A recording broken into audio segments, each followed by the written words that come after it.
My earliest gauge has always been the Stones, and I always wanted to end up in that band. And In the 1960s, the British rock scene was a tangled web of talent, ambition, and rivalry. Among the players was Ronnie Wood, a young guitarist trying to make his mark. But even as he honed his craft, there were bands that rubbed him the wrong way, starting with the Faces, a group he would later join, but not without years of tension. Initially, Ronnie admired their style, their swagger, and the audacity of Rod Stewart's voice. Yet behind the scenes, friction was inevitable. Ronnie's early days were filled with the harsh realities of the music business, clashing egos, territorial disputes over sound, and creative disagreements. While fans saw camaraderie, insiders knew it was a volatile mix of admiration and envy. The Faces were already stars before Ronnie joined, and he often felt like the newcomer, struggling to assert himself. Late-night studio sessions, backstage, arguments and power plays left him simmering with resentment. He reportedly joked in interviews that the band had attitude and then some, but the undercurrent of frustration was real. Ronnie wanted to shine, to create, to innovate, but the environment often stifled him. The rivalry wasn't about talent. It was about recognition, control, and respect. In retrospect, joining the Faces was both a blessing and a source of tension. It was a band he loved, and yet, secretly, sometimes despised. Before the Faces, there were the Small Faces, another British band whose reputation loomed large over young musicians like Ronnie. The Small Faces had charisma, innovation, and a flair for mod culture that Ronnie admired from a distance. But admiration often mingles with resentment. According to insiders, Ronnie was critical of their theatricality, finding some of their stage antics and flamboyant style irritating. He believed that music should carry grit and authenticity, and anything overly polished or contrived felt artificial. The tension became particularly evident during festivals and tours where bands shared the same stage. Ronnie observed the Small Faces' tight-knit inner circle and perfectionist tendencies, which made him feel like an outsider. There were whispered backstage criticisms, subtle digs about musical choices, and occasional public quips that reflected a simmering disdain. For Ronnie, the Small Faces represented both a standard to aspire to and a source of frustration, proof that talent alone didn't guarantee fairness or recognition in the chaotic world of British rock. This duality would shape his perspective on bands for decades to come, leaving him with a complicated relationship with his contemporaries, admiration shadowed by grudging resentment. By the late 1960s, the Beatles had become more than just a band. They were a cultural phenomenon, a tidal wave sweeping across the music world. To young musicians like Ronnie Wood, their innovation was impossible to ignore. Yet admiration often breeds frustration. Ronnie watched from the sidelines as the Beatles received accolades, critical acclaim, and global fame while struggling to break through similar levels of recognition in his own early bands. Interviews and backstage anecdotes reveal that Ronnie sometimes found their perfectionism and media obsession grating. He respected their songwriting, but resented the way fame insulated them from the harsh realities of the music world he lived in.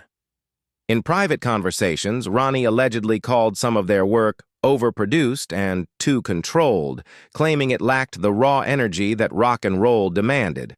Sharing the same stages at festivals or meeting in passing during award shows could trigger subtle clashes, sideways glances, curt nods, and understated tension that fans rarely noticed.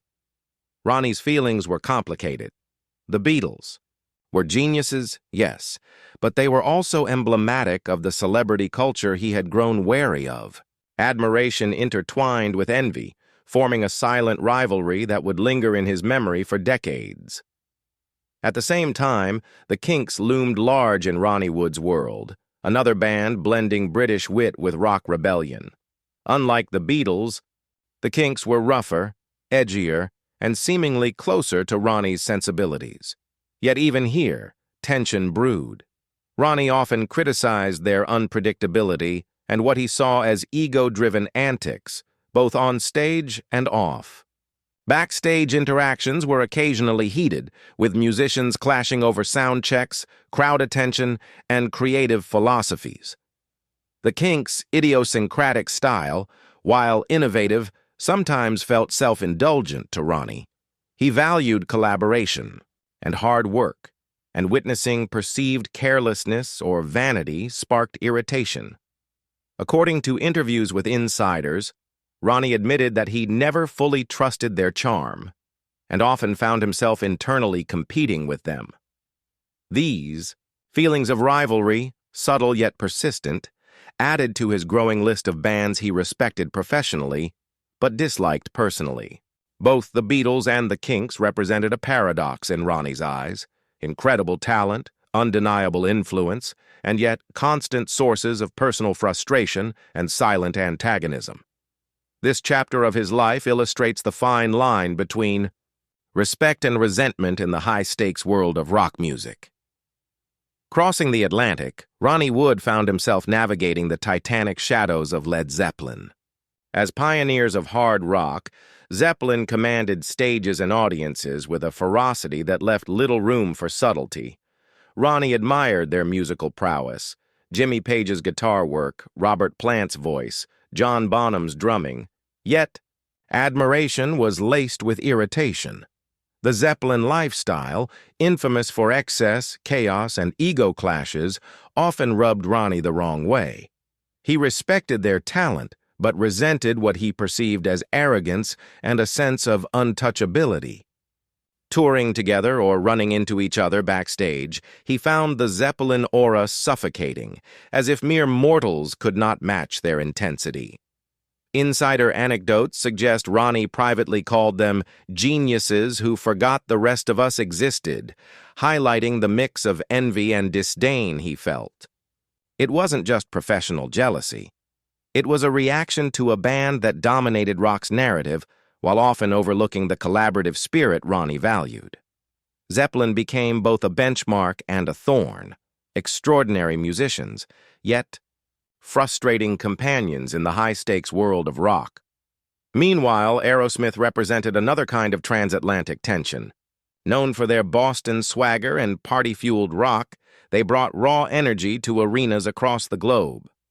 Ronnie respected Steven Tyler's charisma and Joe Perry's guitar riffs, but the band's notorious lifestyle tested his patience. Backstage, antics, substance-fueled chaos, and headline-grabbing controversies clashed with Ronnie's approach to music, a balance of artistry, craft, and careful professionalism. According to industry insiders, Ronnie often found himself silently judging Aerosmith's approach, admiring the music but cringing at the public spectacle surrounding it.